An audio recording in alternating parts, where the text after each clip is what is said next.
Stop scrolling, don't look away. Because if you do, you're gonna do what you always do. Run a moment something starts talking directly to you. You keep telling yourself you're stuck because life is hard, because timing is off, because you're tired. But deep down, you already know that's not the real reason. You feel it, that quiet frustration, that gap between who you say you are and how you actually move every day. You want progress, but you keep choosing comfort. You want control, but your habits control you. You want confidence, but you don't trust yourself anymore. And that's the part nobody wants to talk about. You don't lack motivation. You lack self-trust. You've told yourself, I'll start tomorrow so many times that your own word doesn't carry weight anymore. You make plans in the morning and break them by noon. You say you're serious, but a notification can pull you off your purpose in seconds. And every time that happens, something inside you shrinks. You feel it even if you can't explain it. You're not lazy, you're conflicted. You want the life, but you don't want the discomfort that builds it. You want the result, but you keep running from the repetition. And here's the scary part. The longer you live like this, the more normal it starts to feel. You get used to breaking promises to yourself. You get used to starting over. You get used to being busy, but not fulfilled. That's how potential dies quietly. This video isn't here to hype you up. It's here to confront you, to expose the habits you keep defending, to show you why discipline feels hard, why focus feels impossible, and why your confidence keeps leaking away day after day. And if you're honest with yourself, you already know this is about you. But the real truth, the one that might change everything, comes next. You think you know why you're stuck. You don't. Not yet. You keep calling it distraction, bad timing, too much going on, too many responsibilities. But that's not the truth. The truth is harsher. The truth is heavier. And once you hear it, you won't be able to unhear it. You don't get distracted. You defect. You switch sides the moment the work asks something real from you. And I need you to sit with that, because your life is being shaped in those tiny moments you keep dismissing. Let me paint a picture you know too well. You sit down with good intentions, laptop open, notes ready. You told yourself, today I'm locked in. You feel that little spark, that hope, that maybe this is the day.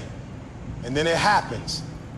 Not a crisis, not an emergency, a vibration, a buzz, a notification that says absolutely nothing important. And you tell yourself, just 1 second, just one look, just one reply. And when you come back, if you come back, the energy is gone, the focus is gone. And you're sitting there wondering why it's so hard to get momentum. You know, this scene, you've lived this scene over and over again. And here's the part you don't want to admit. Every time you grab that phone mid-task, you're not taking a break. You're practicing quitting. You're rehearsing abandonment. You're teaching your nervous system. When it gets uncomfortable, when it gets quiet, when it gets demanding, we leave. You want success, but you run from repetition. You want freedom, but you panic. When discipline shows up, you want control over your life, but you hand the steering wheel to a screen that doesn't care about your future. Stop lying to yourself. You know, this isn't about technology. This is about loyalty, because in that moment, you choose comfort over commitment. You choose relief over results. And the scary part, your brain doesn't care about your dreams. It wires what you repeat. It strengthens what you practice. And right now, whether you like it or not, you're practicing quitting in small doses all day long. Small defections, small betrayals, small moments where you tell yourself, I'll come back, but you don't come back the same. Let me be clear with you, because I respect you too much to sugarcoat this. You don't wake up one day and magically become disciplined. You train discipline, and you're training the opposite right now. Every swipe is a vote. Every buzz you answer is a vote. Every just 1 minute is a vote. And those votes are adding up into a life you say you don't want. Here's the psychology behind it. Plain and simple. Your brain loves dopamine. It loves easy rewards. It loves novelty. So when the work gets boring or slow or demanding, when it asks you to sit still and stay present, your brain looks for an exit. The phone becomes the emergency door, not because you're weak, but because you built a habit of escape. And habits don't care about motivation. Habits run you when motivation disappears. That's why you can feel inspired in the morning and disappointed at night. Same day, same you, different behavior. And I need you to hear this next part with your chest, not your ego. The reason your life feels scattered isn't because you lack talent. It's because your attention has no authority. You want big results, but you live in tiny moments of surrender. You say you're serious, but your phone has more control over you than your goals do. And until that changes, nothing else will. So here's the rule, not a suggestion, not a mindset, a command. Phone out the room, timer on, 25 minutes, one mission, no negotiation. I don't care how uncomfortable it feels. I don't care how loud your thoughts get. You do not touch the phone. When the timer ends, you earn 3 minutes, not because you're addicted, because you're in control. Then you go again. And let me show you exactly what this looks like in real life. It's 7:30 p.m. You're tired. You've been busy all day. You sit down to work on the thing that actually matters. The thing you've been avoiding all week. Your hand automatically reaches for your phone. That's the moment. Not later, not tomorrow. That moment. You stand up, walk to the other room, put the phone down, and you don't romanticize it. You don't say, this is going to be hard. You say, timer on.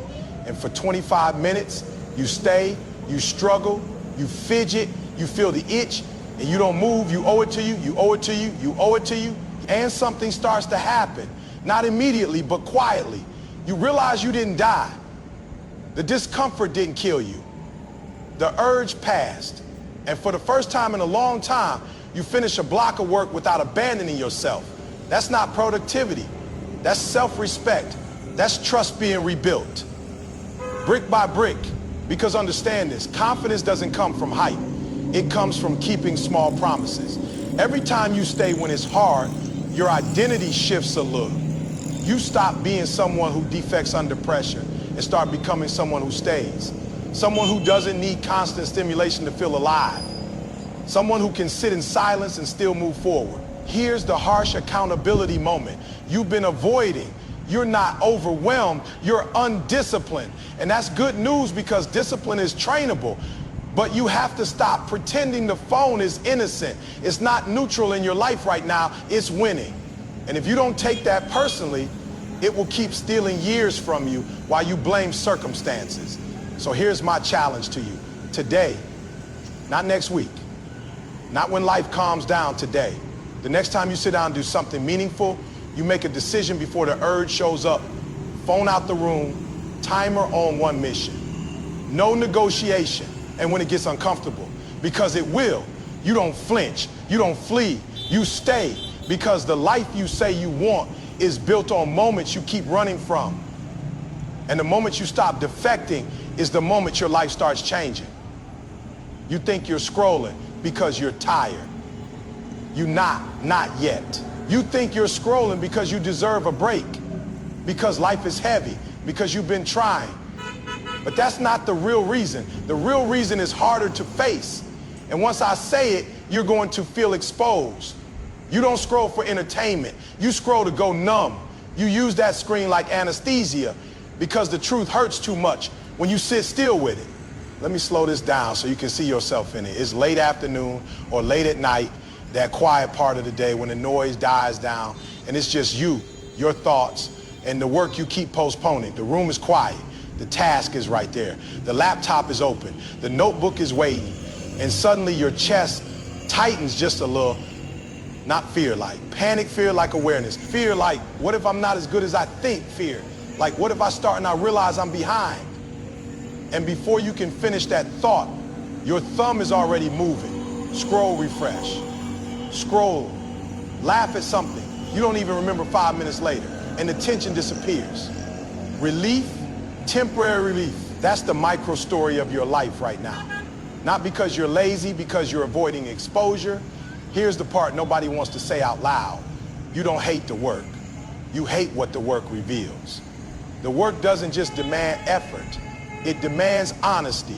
It shows you where you are, not where you wish you were. And that gap messes with your ego. So you numb it, you anesthetize it, you drown it in content, noise, and stimulation so you don't have to feel the weight of being behind. Stop lying to yourself. You know this already. You say you want growth, but you flinch when growth asks you to look in the mirror.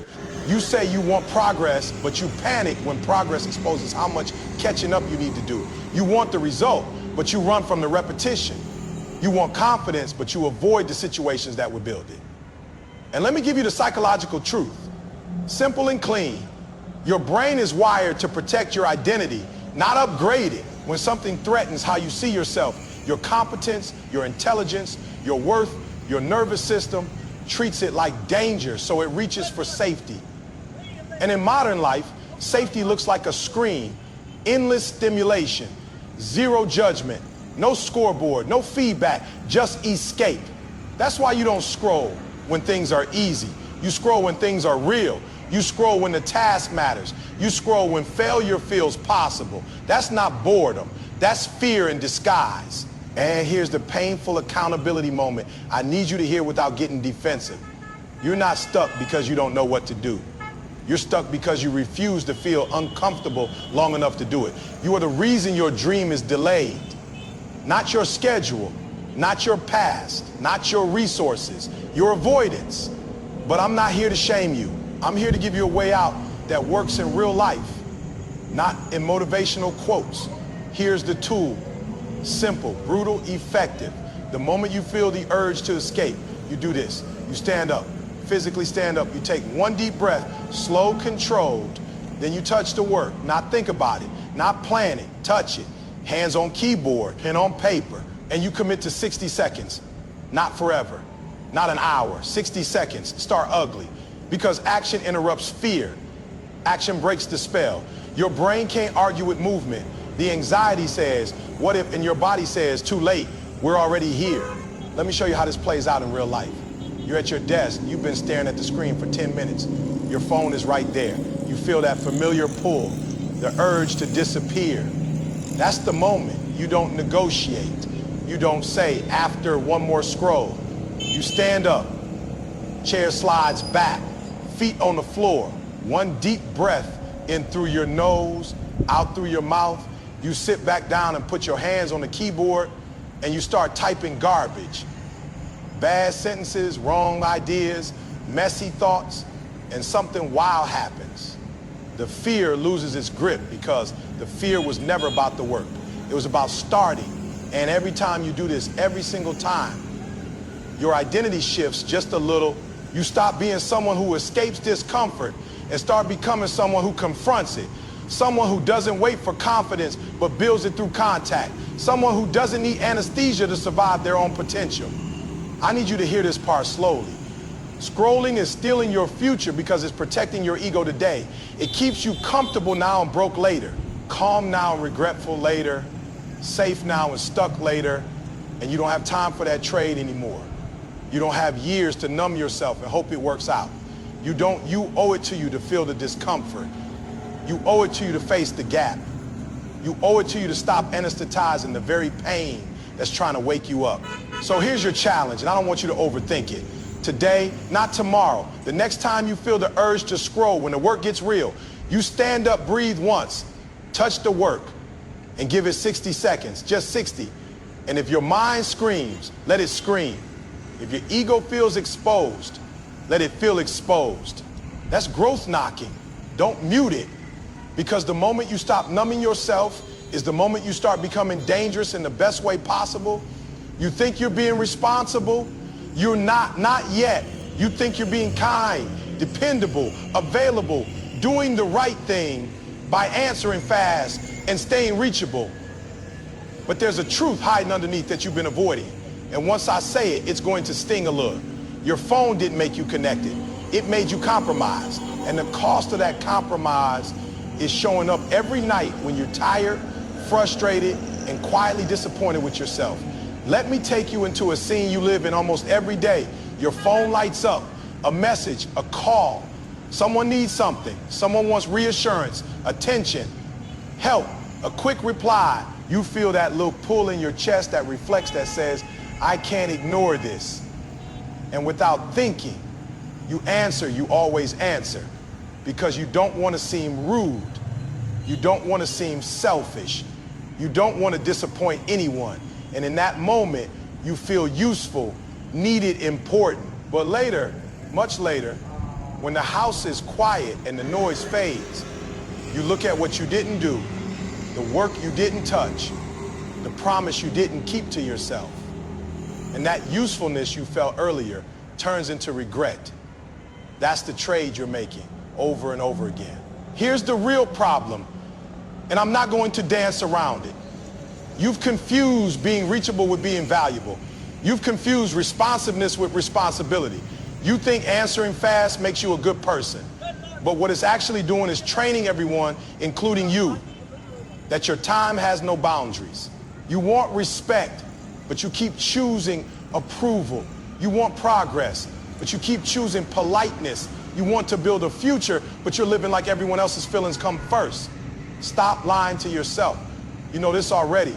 Your phone made you loyal to everybody's feelings and disloyal to your future. Read that again in your mind. Sit with it. Because every just one reply adds up. Every interruption fractures your focus. Every yes you give away steals energy from the one yes that actually matters, the yes to your own life. And let's talk psychology for a moment, because this isn't just about willpower. This is about social reward addiction. Every time you respond, your brain gets a hit. Validation, acceptance, relief. You feel like a good person. You feel light. You feel needed. And your brain says, do that again. Meanwhile, the work that actually changes your life doesn't clap for you immediately. It doesn't thank you. It doesn't text you back with emojis. It just sits there demanding patience and solitude. So guess which one your nervous system chooses? You don't avoid your goals because you don't care. You avoid them because they don't give instant emotional rewards. And that's dangerous. Here's the painful mirror you've been avoiding. If everybody can reach you, you're not important. You're just available. Important people protect their focus. Important people have standards. Important people understand that saying yes to everything is the fastest way to say no to their future. And right now, you're accessible to everyone except the version of yourself you keep talking about becoming. This is the accountability moment. And I'm saying it with respect and urgency. You're not behind because life is unfair. You're behind because you're on a line. You're behind because you refuse to disappoint people short term, even if it means disappointing yourself long term. And that's a losing strategy every time. So here's the tool, and it's not complicated, but it will test you. You create offline blocks, real ones, not I'll try, not maybe later. 2 blocks a day where your phone is silent, out of reach, and irrelevant, and you attach a script to it so your mind doesn't negotiate. The script is simple. If it's not life or death, it can wait. You don't argue with that script. You don't apologize for it. You protect the block like it's payroll, because it is. It pays your future. Let me show you how this looks in real life, because I don't want this staying theoretical. It's early evening. Your phone is buzzing. Messages stacking up. Someone wants to talk. Someone needs help. Someone is bored. You look at the clock and you know this is your window. This is your block. You feel the anxiety rise, that guilt, that urge to break your own rule. And instead of reacting, you say the script out loud in your head. If it's not life or death, it can wait. You put the phone face down. You silence it. You sit with the discomfort. And for the next 90 minutes, you work. Not perfectly, not magically, but uninterrupted. And when you come out of that block, something shifts, not in your phone, in you. You feel heavier in a good way, grounded, solid, because you didn't abandon yourself. You didn't fold under social pressure. You kept a promise. And confidence grows like that quietly, repeatedly through boundaries. Here's the identity shift I need you to understand. When you do this consistently, you stop being someone who lives at the mercy of other people's emotions and become someone who governs their own life. You become a person with standards, a person with depth, a person whose presence is intentional, not constant. And the wild part, people start respecting you more, not less, because boundaries communicate value. You owe it to you to stop being available to everything. You owe it to you to protect your time. You owe it to you to build something that lasts. Say it to yourself. You owe it to you, you owe it to you. So here's the challenge, and I don't want excuses. Today, you choose one offline block One, you don't announce it, you don't explain it, you just do it. And when the guilt shows up, when the urge hits, when your mind starts telling you stories about being selfish or rude, you remember this: the future you keep praying for requires boundaries. You keep avoiding. Stop being loyal to everybody's feelings at the expense of your destiny. Protect the block. Build your life. You think you're free. You're not yet. You think you're making choices, managing your time, living your life on your terms. But here's the truth. You've been dodging. If your phone can command you, you don't run your life. You rent it. And the scariest part is, rent is due every single day, whether you're ready or not. Let me open a loop for you, because you think your biggest issue is motivation or discipline or consistency. It's not. The real issue is trust, or more accurately, the lack of it. And by the end of this, you're going to know exactly why you don't trust yourself anymore. Picture this scene, because you've lived it more times than you can count. You wake up in the morning with a plan, not a fantasy, a real plan. You tell yourself, today I'm going to get ahead. The phone is right there on the nightstand. You grab it before your feet touch the floor, just to check, just to see. And before you know it, 30 minutes are gone. Your mind is scattered. The urgency is gone. The edge is gone. And the day hasn't even started yet. That was your first decision of the day. And it wasn't neutral. Here's the real problem. And I'm going to say it plainly, because dancing around it won't help you. You keep breaking promises to yourself. Small promises, quiet promises, promises nobody else hears. And every time you break one, something inside you weakens. You don't notice it immediately, but over time it shows up as hesitation, self-doubt, procrastination, and that voice in your head that says, what's the point? You want confidence, but you keep practicing inconsistency. You want authority over your life, but you negotiate with impulses that don't care about your future. Stop lying to yourself. You know this already. That gap between what you say and what you do, that gap right there is why you don't trust yourself. Say it again in your mind. That gap is why you don't trust yourself. And when you don't trust yourself, everything feels heavier. Decisions feel harder. Discipline feels impossible. You keep restarting, because deep down, you don't believe you'll finish. Now, let me break the psychology down in a way that actually matters. Self-trust is not built by big moments. It's built by kept agreements. Your brain is constantly tracking whether you follow through or fold.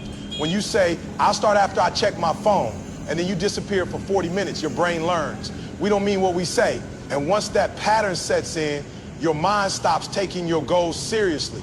Not because you're incapable, but because you've trained it not to believe you. That's why hype doesn't work anymore. That's why motivation fades so fast. You don't need more inspiration. You need integrity with yourself. Here's the harsh accountability moment. And I'm not saying this to hurt you.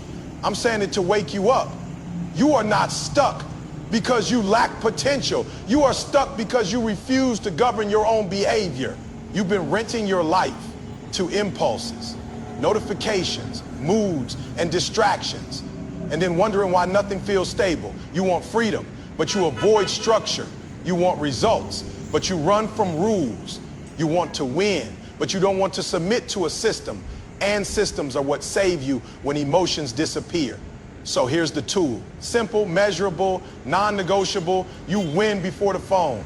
Every day, before you scroll, before you check, before you respond, you do one thing that moves your life forward. Workout plan, create, learn, build, one win. And you track it physically, not in an app, on paper, a check mark. Every day you win before the phone. You earn that check, and here's the consequence. Because without consequence, it's just talk. You miss 2 days in a row. You reset the entire system. No excuses. No life happened. Reset, because this isn't about perfection. It's about seriousness. And seriousness requires standards. Let me show you how this looks in real life. Not in theory. It's morning. Your alarm goes off. Your phone is right there. You feel the pull, the habit, the reflex. And this time, you pause. You remember the rule. You put your feet on the floor. You leave the phone where it is. You brush your teeth. You move your body. Or you sit down and write. Or you map your day. It's not glamorous. It's not loud. But when you're done, you grab a pen and put a check mark on paper. and something clicks, not excitement, respect, because you did what you said you would do. And when you do that again tomorrow and the next day and the day after that, something dangerous starts to happen. You start believing yourself again. Your word starts to mean something to you. You stop negotiating with distractions. You stop asking permission from your impulses. You start moving like someone who's in charge. That's the identity shift. You stop being someone managed by moods and become someone who operates with authority. Authority over your mornings, authority over your attention, authority over your life. And once that authority is established, momentum follows, confidence follows, results follow. I need you to hear this part slowly because it matters. Discipline is not punishment. Discipline is proof that you can trust yourself. And right now, you don't need more information. You need evidence, evidence that you can keep a promise, evidence that you can stay consistent when nobody is watching, evidence that you're no longer renting your life to convenience. You owe it to you to become reliable. You owe it to you to show up. You owe it to you to stop betraying your future for comfort today. Say it, you owe it to you, you owe it to you. So here's the challenge, and I want you to feel the urgency in it, starting tomorrow morning. No, starting tonight. Decide what your first win will be. Write it down. Put the paper somewhere visible. And when you wake up, you earn that check mark before the phone earns you. Miss once, fine. Miss twice, reset. No drama, no excuses, just truth. Because the moment your phone stops commanding you is the moment your life starts listening to you.